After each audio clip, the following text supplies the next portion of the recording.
कारी साहब, बद्दुआ का भी एक तस्वर हमारे माशरे में मौजूद है और बद्दुआएँ भी लोग दिया करते हैं, और बिलखुसूस कुछ ऐसे पेशेवर लोग हैं हमारे माशरे में कि जो उनको कुछ नहीं अगर मिलता तो फिर उसके बदले में बद्दुआ देते हैं। तो ऐसे लोगों की बद्दुआएँ कबूल होती हैं? बद्दुआ के लिए उसका मजलूम होना कि उस पर जुल्म हुआ हो, तो फिर तो वो कोई भी हो, वो अगर बद्दुआ करता है तो अल्लाह के हबीब ने फरमाया इत्तक़ दावतल मज़लूम फ़इन्नहु लैसा बैनहा व बैनल्लाहि हिजाब। मज़लूम की बद्दुआ से बच, इसलिए कि फिर उसके और अल्लाह के दरमियान कोई चीज़ हायल नहीं होती, उसकी वो आह सीधी अर्श मुअल्ला तक। मजलूम में कौन कौन शुमार होते हैं? जिसके साथ भी ज़ियादती हो, जिसके साथ भी ज़ियादती हो वो मज़लूम है। ठीक।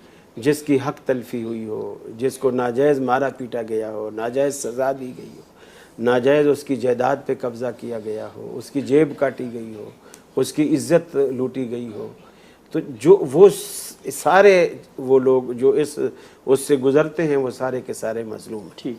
दूसरी बात यह है कि रसूल अकरम सल्लल्लाहु अलैहि वसल्लम ने यह भी फरमाया कि 24 घंटे में यानी दिन और रात में एक घड़ी ऐसी होती है कि बंदा कुछ भी मुंह से निकालता है वो कबूल हो जाती है। अच्छा। इसीलिए आपने फरमाया कि किसी को बद्दुआ न दिया करो। हो सकता है कि तुम उस वक्त बद्दुआ दो और वही घड़ी कबूलियत की घड़ी हो।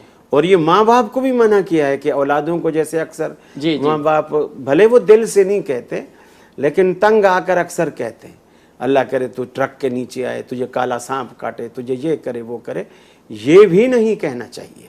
और बाद में फिर जब ऐसा हो जाता है तो वो फिर माँ रोते हुए कह रही होती है मैंने कोई दिल से थोड़ी कहा था। अल्लाह के हबीब ने पहले उससे हमें इज्तनाब करने के लिए हुक्म किया। दूसरी बात यह है, कुछ जगह ऐसी होती हैं जहाँ दुआ कबूल होती है, कुछ औकात ऐसे होते हैं जिसमें दुआ कबूल होती है, कुछ शख्सियात ऐसी होती हैं जिनकी दुआ कबूल होती है, रद्द नहीं होती।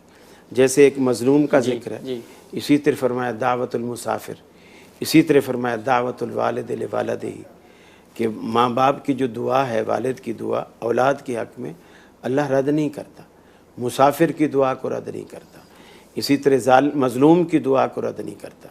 इसी तरह हज़रत अबू दर्दा रज़ियल्लाहु ताला अन्हु का एक कौल है, वो फरमाते हैं कि तुम मज़लूम के आंसुओं से, तुम यतीम के आंसुओं से बचो। अल्लाह, यानी यहाँ मज़लूम नहीं कहा, यतीम के आंसुओं से बचो, यानी उस पर किसी ने जुल्म किया है या नहीं किया, मज़लूम की आंख से आंसू आए तो तुम सारे के सारे समझो उसका खिमियाजा भुगतोगे।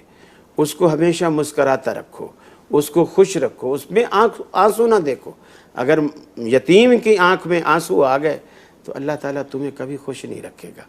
तो ये वो चीज़ें हैं जिससे हमें बचना है। हज़रत साद रज़ियल्लाहु ताला अन्हु बड़े जलीलुल क़द्र सहाबी थे।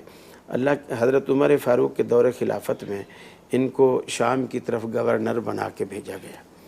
ये गवर्नर बनाकर भेजे गए तो शाम से इनके लिए एक शिकायत आई कि अमीरुल मोमिनीन ये ख़ुद खैमे में बैठा रहता है, हमें लड़ने मरने के लिए भेज देता है, ख़ुद हमारे साथ नहीं जाता, माल आता है उसको तकसीम करता है तो ला यादिल, उसमें अदल नहीं करता, इंसाफ नहीं करता।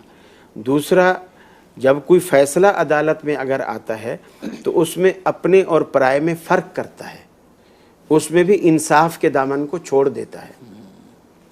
हज़रत उमर ने बुलवाया, बुलवाने के बाद हज़रत अबू मूसा अशरी रज़ियल्लाहु ताला अन्हु को उनके साथ भेजा और जहाँ से शिकायत आई थी वहीं भेजा, और उन्होंने हर मस्जिद में अलग अलग नमाज पढ़ी और नमाजियों से पूछा, उसको मासूल कर दिया है ओहदे से ताकि तहकीक में आसानी हो, इसका ओहदा आड़े ना आए। तो लोगों से नमाज के बाद पूछते हैं ये साद है, इसके बारे में तुम क्या कहते? सब ने कहा जी हमें इससे मुतमईन है, हमें कोई गिला शिकवा नहीं है।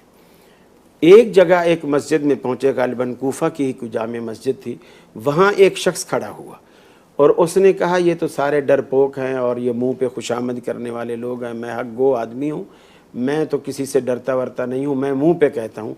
उसने 3 बातें की, यही 3 बातें कि ये जंगों में साथ नहीं जाता और इंसाफ नहीं करता, और माल की जब तकसीम करता है तो अपने पराये में फ़र्क करता है। तो हज़रत साद ने रज़ी अल्लाह ताला अन्हु ने इसके जवाब में उसको 3 बद्दुआएँ दी। अच्छा, 3 बद्दुआएँ दी। एक बद्दुआ ये दी, अल्लाहुम्मा अतिल उम्रहु, अल्लाह इसकी उम्र को लंबा कर दे। अब हम भी लोगों को दुआ देते हैं अल्लाह तेरी उम्र दराज करे, लेकिन हज़रत साद ने इसको बतौर बद्दुआ के इस्तेमाल किया, इसलिए कि जब भी किसी को दराजी उम्र की दुआ दी जाए उसके साथ 2 चीज़ें साथ लाजमी शामिल की जाएं कि अल्लाह तुझे दराजी उम्र अता फरमाए, ईमान की सलामती और सेहत व आफियत के क्या साथ। बात, बहुत खूब। अब आदमी की उम्र लंबी हो उम्र और फालिज ज़दा हो, वो उम्र तो उसके लिए एक अजाब है, बिल्कुल। वो खुद एक सज़ा है। बिल्कुल।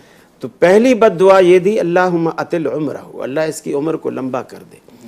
दूसरी बद्दुआ ये दी, अतिल फ़क़रहु, इसकी गुर्बत को बढ़ा दे, गरीब कर दे, इसे तंगदस्त कर दे। और तीसरी बद्दुआ ये दी, वब्तिल हो फिल फितन, इसे मुख्तलिफ आजमाइशों और फितरों में मुब्तला कर दे।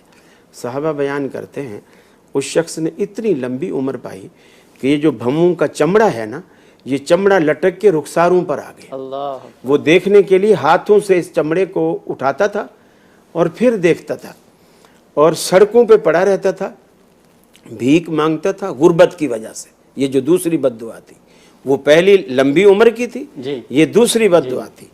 और इतना फितरों में आजमाइशों में ऐसा गिर गया कि लोग वहाँ से जो भी गुजरते वो उन्हें कहता, अना शेखुन कबीरुन, मैं एक बूढ़ा शख्स हूँ, असाबतनी दावत सादन, मुझे साद की बद्दुआ खा गई है, क्या, मुझे साद की बद्दुआ खा गई है। इसलिए किसी को नाजायज़ तंग भी नहीं करना चाहिए, किसी पर इल्ज़ाम भी नहीं लगाने चाहिए, किसी पर बोहतान भी नहीं बांधने चाहिए। ऐसी सूरत में अगर उसने बद्दुआ दे दी, अल्लाह रब्बुल आलमीन ने कबूल। गोया कि कबूलियत की जो घड़ी होती है उसमें दुआ और बद्दुआ की कोई उसमें फ़र्क नहीं रखा, फ़र्क नहीं है, फ़र्क नहीं है, बस वो बद्दुआ करने वाला वाकई हक पर हो, हक पर हो। अलबत्ता एक बात ये है, रसूल अकरम सल्लल्लाहु अलैहि वसल्लम ने फरमाया, मोमिन जब काफिर के लिए बद्दुआ करता है अल्लाह कबूल करता है, लेकिन काफिर जब मोमिन को बद्दुआ देता है अल्लाह कबूल नहीं करता। अल्लाह अकबर, अल्लाह अकबर। चले, ये एक मुसलमानों के साथ क्या बात है, बहुत अल्लाह ने बहुत- रियायत रखी।